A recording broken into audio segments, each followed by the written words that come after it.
내가 가난하게 태어난 건 나의 잘못이 아니지만 내가 가난하게 늙는 건 나의 책임이다.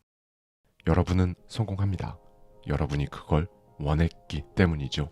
안녕하세요. 하와이 대저택입니다. 네, 여러분.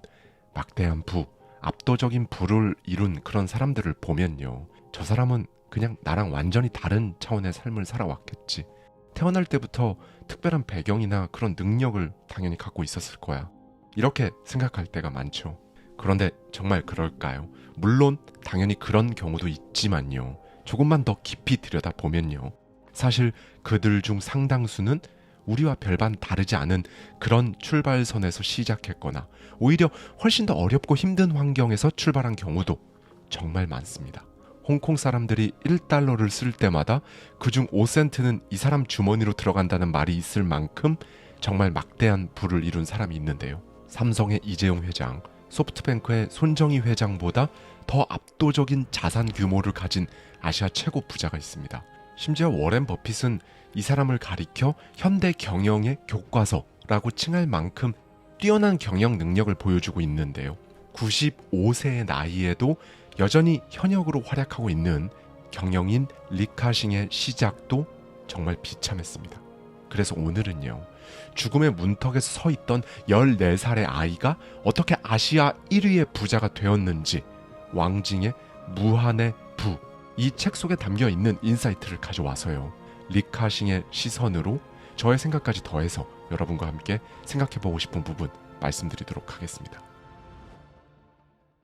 아버지가 돌아가신 그날 내 세상은 완전히 무너졌다. 아버지가 폐결핵으로 세상을 떠나셨을 때 나는 고작 14살이었다. 동시에 나는 우리 가족의 가장이 되었다. 아버지를 잃은 슬픔에 잠길 틈도 없이 내 어깨 위에는 3명의 동생과 어머니의 생계가 달려 있었다. 나에겐 정말 돈이 필요했다. 하지만 우리 가족이 먹고 살 만큼의 돈을 벌려면 학교를 그만둬야만 했다. 나는 스스로 결단을 내렸다. 그래, 먼저 돈을 벌자. 그리고 나서 공부를 하자. 지금이야 이런 결단이 무모해 보이고 어리석어 보일 수 있겠지만 내가 살던 시대는 정말 혼돈의 시대였다. 전쟁의 상흔이 여전했고 실업자들이 거리마다 넘쳐났으며 나처럼 어린 나이에 생계를 위해 길거리로 나서는 학생들도 흔했다. 가게마다 일할 사람이 필요한지 물었지만 번번이 거절당했다. 해가 지고 발에 물집이 잡히도록 그렇게 열심히 일자리를 구하기 위해 돌아다녔지만 아무 소득도 없었다. 며칠을 그렇게 지치고 허기진 몸으로 헤매던 중 한 찻집 주인이 나를 불쌍히 여겨 직원으로 받아주었다. 그렇게 나는 14살의 나이에 사회에 첫 발을 내디뎠다. 또래들보다 훨씬 빨리 어른이 되어야만 했던 것이다. 하지만 마음 한편에는 분노가 끓어올랐다. 살을 애는 추위가 엄습했던 어느 날 얼어붙은 창문 너머로 따뜻한 방 안에서 차를 마시는 사람들의 모습을 보았다. 왜 나는 이런 운명을 타고났을까? 왜 내게만 이렇게 가혹한 시련이 닥치는 걸까? 다른 집은 이런 전쟁 속에서도 어쨌든 잘 먹고 잘 사는 것 같은데 나는 왜 학교도 못 다니고 굶주린 가족을 위해 일자리를 찾아 헤매야만 하는 걸까? 내 마음속엔 한기보다 더 차가운 외로움과 원망이 가득했다. 세상의 불공평함에 그리고 운명의 부당함에 치를 떨었다. 하지만 그때 나는 깨달았다. 이 단순한 분노와 좌절이 나를 더 약하게 만들 뿐이라는 것을. 나는 분노의 감정을 다스리고 그 에너지를 앞으로 나가는 힘으로 바꿔야겠다고 결심했다. 나는 반드시 성공한다. 지금 이 고통을 견디고 내가 원하는 삶을 만들겠다. 그렇다. 내 안에 가득했던 분노를 더 높은 목표를 향한 동력으로, 난관을 헤쳐나갈 추진력으로 그렇게 바꾸기로 마음먹은 것이다. 하지만 찻집에서 일한 지 얼마 되지 않아 나는 아버지와 같은 증상에 시달리기 시작했다. 기침이 멈추질 않았고 피가 섞인 가래가 나오면서 결국 폐결핵 진단을 받았다. 나도 아버지처럼 죽게 되는 걸까? 당시 나는 극도로 허약한 상태였다. 제대로 먹지 못해 몸은 쇠약했고 그런 상황에서 폐결핵은 치명적일 수밖에 없었다. 죽음이 두려웠지만 아버지에 이어 나까지 폐결핵으로 잃게 될까 걱정하는 어머니 앞에서 내색조차 할 수 없었다. 돌이켜보면 이때가 나의 인생에서 가장 어렵고 힘들었던 시기였다. 너무 가난했기에 쉽게 죽을 수도 없었다. 장남으로서 어머니와 동생들을 위해, 그리고 나에게 주어진 인생을 위해 이 시련을 반드시 이겨내야 한다고 그렇게 마음을 먹었다. 나에게 주어진 현실은 이러했다. 가족의 생계를 책임지며 돈을 벌어야 했고 병을 치료하기 위해 치료비도 벌어야 했다. 그러나 가난한 현실 속에서 병원 치료는 꿈도 꿀 수 없었다. 결국 나는 헌책에서 배운 지식에 의지해 스스로를 치료하기로 결심했다. 다른 선택지가 없었기 때문이다. 몸이 극도로 지친 날에는 소금물로 버텼고, 생선 내장이 건강에 좋다는 말을 듣고는 찻집 주방장에게 남은 생선을 얻어 내장을 끓여 억지로 삼켰다. 비릿한 냄새에 구역질이 났지만 오로지 생존만을 생각하며 견뎠다. 식사뿐만 아니라 운동, 청결, 위생까지 모든 면에서 스스로를 관리했다. 이것은 단순한 건강관리가 아니라 나와 가족의 생존을 위한 처절한 몸부림이었다. 병마와 싸우면서도 일 역시 결코 소홀히 할 수 없었다. 광동 사람들은 아침 저녁으로 차를 즐겨 마시기 때문에 내가 일했던 찻집에도 새벽부터 손님들이 몰려들었다. 나는 매일 새벽 5시에 출근해 영업 준비를 했고 항상 가장 먼저 도착해 가장 늦게까지 일했다. 몸이 쇠약했지만 나에게 주어진 책임을 다하기 위해 단 한순간도 게을리할 수 없었다. 중국에서 태어난 내가 낯선 홍콩 땅을 처음 밟았을 때 아버지는 나에게 이런 말을 몇 번이고 강조하셨다. 홍콩에 뿌리를 내리려면 홍콩 사람이 되어야 한다. 그러기 위해선 광둥어와 영어를 반드시 배워야 해. 아버지의 이 말은 내 머릿속에 깊이 박혔다. 하루 15시간씩 일하며 온몸이 쑤셨지만 일이 끝난 뒤에도 나는 책을 펼치고 광둥어와 영어 공부에 매달렸다. 나는 언어의 벽을 넘지 못한다면 미래가 없다는 걸 너무나 잘 알고 있었다. 배우고 익히는 것만이 내게 남겨진 유일한 희망이었다. 찻집에서의 나의 하루는 단조롭고 반복적이었다. 설거지를 하고 테이블을 닦고 바닥을 쓸고 닦으며 손님에게 차를 따르는 것이 일상이었다. 대부분의 사람들은 이런 기계적인 일에 쉽게 지루함을 느낀다. 손과 발은 바쁘게 움직이지만 마음은 메말라가고 머리는 녹슬어가는 느낌 때문일 것이다. 하지만 나의 생각은 달랐다. 나는 이 단순한 일들이 내 인생을 바꿀 기회가 될 것이라고 그렇게 굳게 믿고 있었다. 찻집은 단순한 일터가 아니었다. 그곳은 각기 다른 배경과 개성을 가진 사람들이 모이는 작은 사회였다. 책 속에서만 세상을 바라보던 나에게 찻집의 사람들과 그들의 이야기는 생동감 넘치는 삶의 축소판이자 새로운 세계 그 자체였다. 나는 손님들의 출신, 직업, 재산, 성격을 관찰하고 추측하는데 재미까지 붙였다. 그 과정에서 사람들을 분석하고 이해하는 안목이 자연스럽게 길러졌다. 손님들의 대화를 들으며 세상을 바라보는 시야가 점점 넓어졌고 내가 마주한 세상이 더 다채롭고 입체적으로 느껴졌다. 시간이 지나면서 나는 단골 손님들이 들어오는 순간 그들이 좋아하는 차와 다과를 말하기도 전에 내놓을 정도로 손님들의 취향을 꿰뚫었다. 세심한 서비스는 손님들의 감탄을 자아냈고 그 결과 나의 급여도 자연스럽게 올랐다. 그때 나에게 찻집은 단순히 돈을 버는 곳이 아니라 삶에서 필요한 많은 것을 배울 수 있는 학교였던 셈이다. 1년이 지났을 때 나는 새로운 도전을 해야 할 때가 왔음을 직감했다. 찻집에서 얻은 배움과 경험을 발판 삼아 더 넓은 세상으로 나아가야 한다고 느꼈다. 그렇게 나는 찻집을 떠나 시계회사의 수습생으로 들어갔다. 하지만 시계회사에서도 시작은 단순했다. 청소하고 차를 끓이고 심부름을 하는 일이 주된 업무였다. 그렇다고 해서 나는 주어진 일에 불평하거나 게으름을 피우지 않았다. 오히려 주어진 일은 물론이고 업무가 끝난 후에는 선배들의 작업을 유심히 관찰하고 궁금한 점이 있으면 질문하며 배움을 이어갔다. 심지어 자투리 시간과 휴식 시간까지 아껴가며 시계 기술을 익히는데 모든 열정을 쏟았다. 손에 굳은 살이 박힐 때까지 연습한 끝에 단 6개월 만에 나는 다양한 시계 모델을 조립하고 복잡한 수리까지 할 수 있는 그런 실력을 갖추게 되었다. 주변 사람들은 내가 시계업계에서 뛰어난 전문가로 성장할 것이라 그렇게 기대했다. 하지만 나는 모두의 예상을 깨고 1946년 안정된 시계회사를 떠나 철물 공장으로 자리를 옮겼다. 이 결정은 많은 사람들을 의아하게 했다. 안정적인 일자리와 밝은 전망을 뒤로하고 왜 익숙하지 않은 새로운 분야로 뛰어들었는지 이해하지 못했던 것이다. 하지만 나는 이미 깨닫고 있었다. 안락함은 성장의 적이다. 나는 이미 시계회사에서 배울 수 있는 건 다 배운 상태였다. 그곳에 계속 머무른다면 안정적인 삶은 보장될 수 있겠지만 내 잠재력은 그 안락함 속에서 점점 갇히게 될 거란 걸 직감적으로 알 수 있었다. 그래서 나는 과감히 더 많은 경험과 더 넓은 시야를 향해 도전을 선택했다. 철물 공장에서의 업무는 시계회사보다 훨씬 더 고되고 까다로웠다. 고객을 직접 찾아가 설득해야 했는데 내게 익숙하지 않은 완전히 새로운 도전이었다. 나는 본래 내성적이고 신중한 성격이었다. 낯선 사람들과 대화를 나누는 일은 쉽지 않았을 뿐만 아니라 오히려 피하고 싶을 정도였다. 하지만 철물 공장에서 성공하려면 고객과의 소통 능력을 반드시 키워야만 했다. 새로운 환경에서의 적응은 힘들었지만 나는 두려움을 넘어 소통의 기술을 익히기 위해 스스로를 끊임없이 밀어붙였다.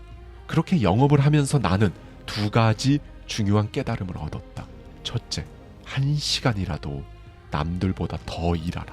둘째, 1시간이라도 남들보다 더 생각하라. 하지만 단순한 노력으로는 영업 분야에서 성공에 도달할 수 없었다. 효율적이고 창의적인 판매 전략이 반드시 필요했다. 당시 철물 판매는 주로 잡화점을 통해 이루어졌다. 이 방식은 편리했지만 경쟁이 매우 치열했고 차별화를 이루기 어려웠다. 그래서 나는 다른 접근법을 시도하기로 했다. 잡화점이라는 전통적인 틀을 벗어나 호텔과 여관 같은 대형 소비자들을 대상으로 직접 판매를 시도한 것이다. 이 새로운 전략은 경쟁에서 살아남기 위한 나만의 길을 찾아가는 첫 걸음이 되었다. 나는 5성급 호텔인 그랜드 하얏트를 목표로 정했다. 그러나 첫날부터 호텔 입구에서 도어맨에게 쫓겨나는 굴욕을 겪었다. 그럼에도 불구하고 나는 포기하지 않았다. 매일 밤 호텔 주변을 걸으며 제안할 내용을 끊임없이 다듬고 낮에는 필요한 정보를 모았다. 끈질기게 호텔 근처를 서성인 끝에 마침내 호텔 사장을 우연히 마주칠 기회를 얻었다.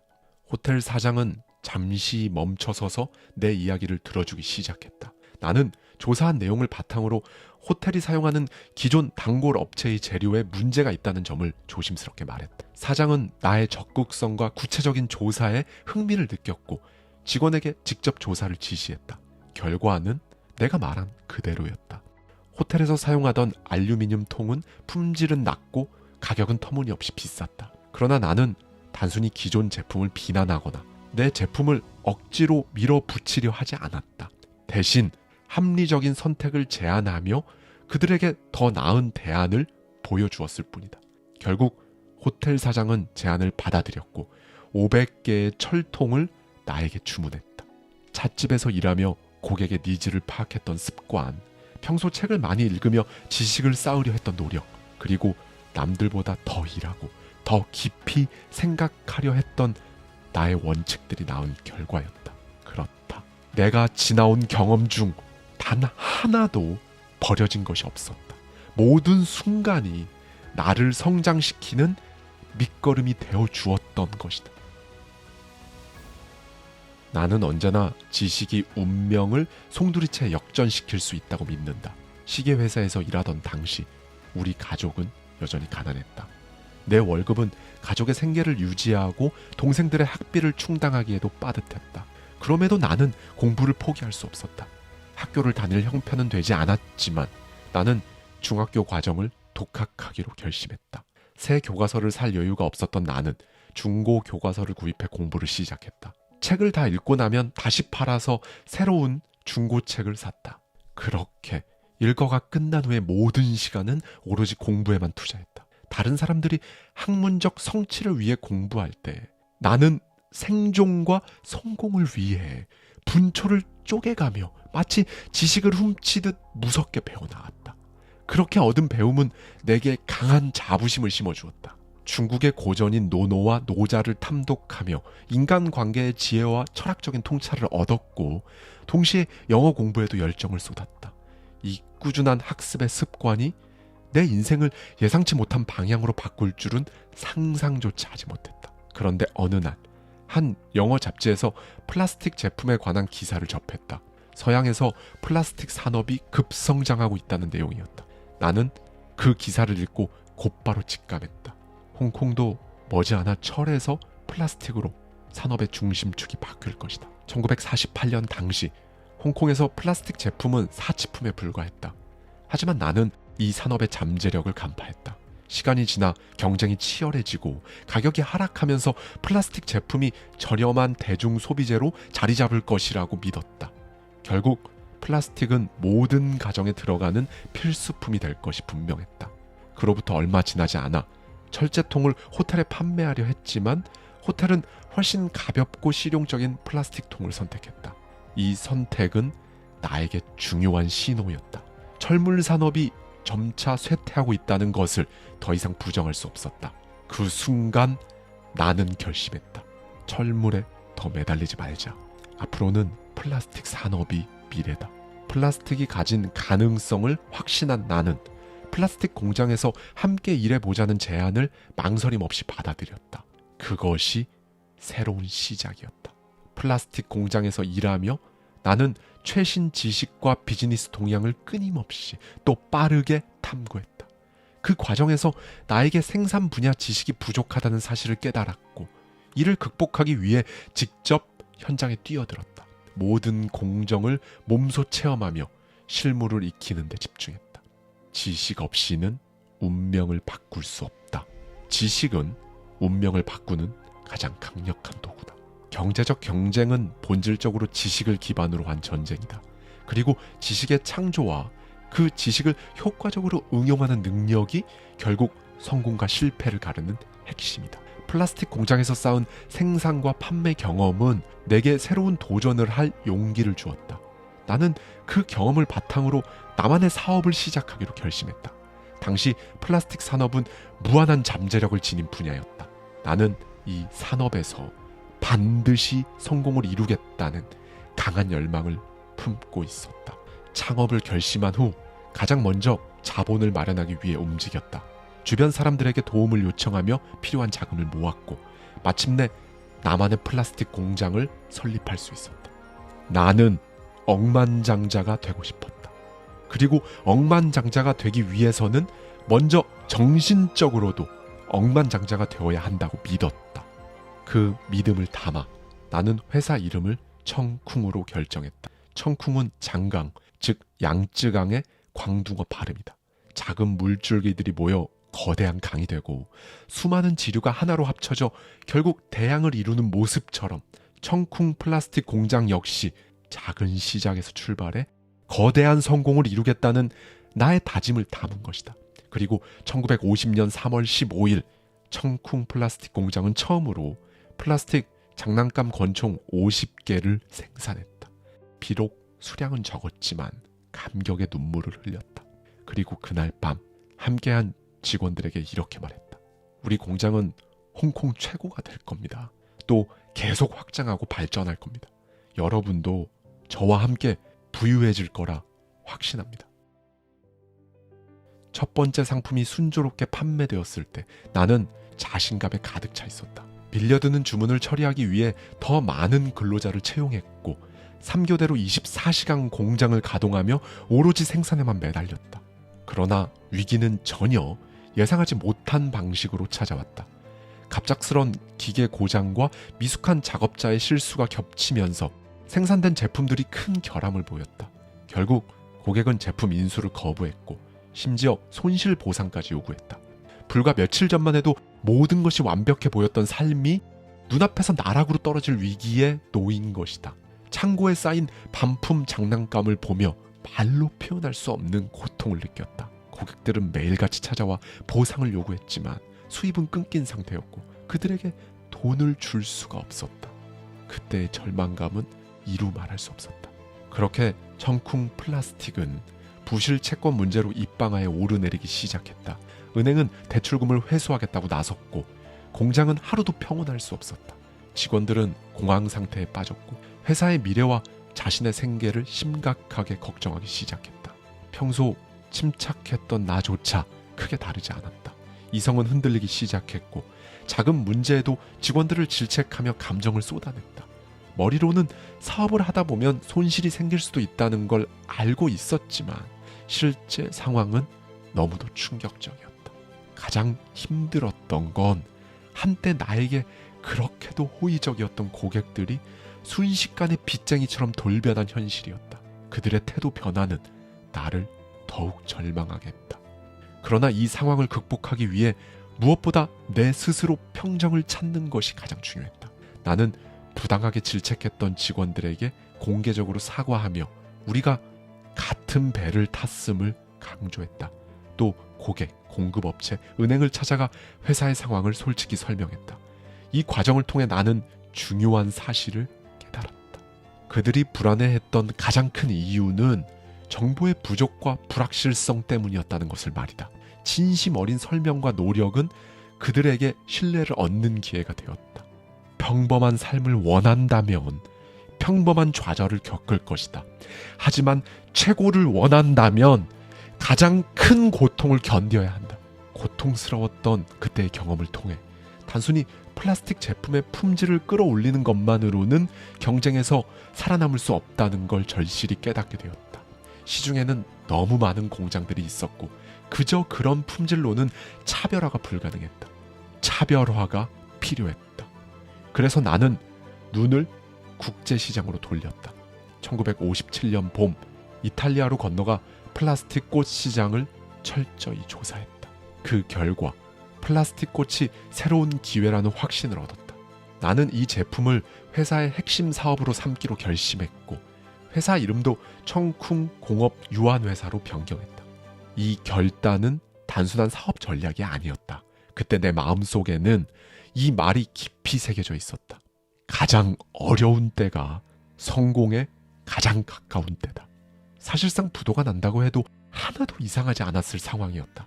만약 그때 내가 상황을 회피하거나 직원들에게 책임을 전가하며 그렇게 시간을 허비했다면 오늘날의 나는 존재하지 않았을 것이다. 그러나 나는 현실을 직시했고 그 고통과 혼란 속에서 답을 찾기로 했다.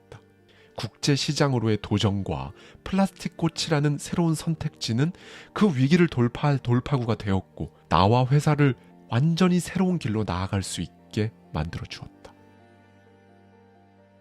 플라스틱 꽃은 나를 위기에서 구한 결정적인 제품이었다. 이 제품은 동남아시아에서 엄청난 인기를 끌며 회사의 성공을 견인했다. 그러나 언제나 그렇듯 인생에서 성공이 가까워졌다고 느낄 때 어김없이 새로운 위기가 찾아온다. 이번에는 홍콩 신문에 실린 나를 비방하는 글이 문제였다. 그 글은 내 경력을 깎아내리며 신뢰할 수 없는 사람으로 매도했다. 글 속에서 나는 찻집 종업원 출신에 불과한 사람으로 그려졌다. 시계 회사의 수습생과 철물 공장의 판매원을 거쳐 플라스틱 산업 성장세에 편승해 작은 회사를 세운 사람, 그리고 플라스틱 꽃을 들고 다니며 직접 홍보를 하는 그저 그런 전문성 없는 사업가로 폄하되었다. 처음에는 그 글을 읽고 분노가 치밀어 올랐다. 그들이 나의 노력을 전혀 이해하지 못한 채 한순간에 폄하한 사실에 화가 났다. 그러나 작은 기업이라도 평판 관리는 사업의 성패를 좌우할 만큼 중요하다.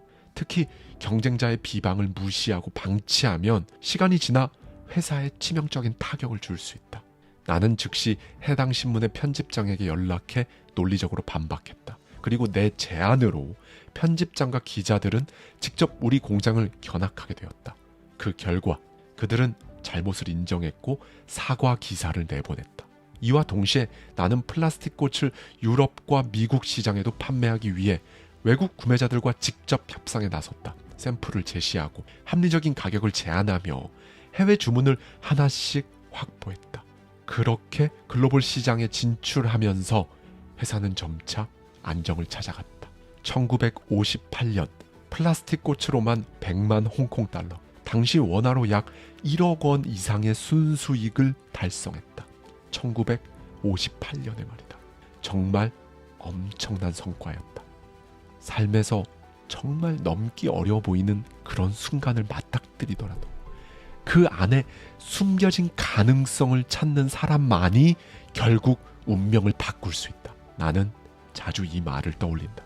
삶이 나에게 레몬을 던져줄 때 나는 그것을 레몬 주스로 만들어낼 수 있는 사람이다. 나는 단 한순간도 고통과 실패를 그저 가만히 서서 받아들이지 않았다. 내가 가난하게 태어난 건 나의 잘못이 아니지만 내가 가난하게 늙는 건 나의 책임이다. 이 말은 단순히 물질적인 부만 이야기하지 않는다. 삶이 던져주는 그 도전들 앞에서 얼마나 배우고 성장하며 내 스스로를 변화시켜 나가는가. 바로 삶의 자세의 문제다. 삶이 던지는 도전 앞에서 두려워하지 말아라. 지금 당신 앞에 놓인 레몬이 쓰디쓴 절망으로 남을지 달콤한 성공의 주스가 될지는 오직 당신이 결정할 수 있다는 것을 부디 기억하기를 바란다. 감사합니다. 지금까지 하와이 대저택이었습니다. 저와 함께 매달 한 권씩 책 속에 담긴 격렬한 통찰을 통해 한 단계 더 성장하고자 하는 분들은 아래 고정되어 있는 댓글을 참고해 주세요.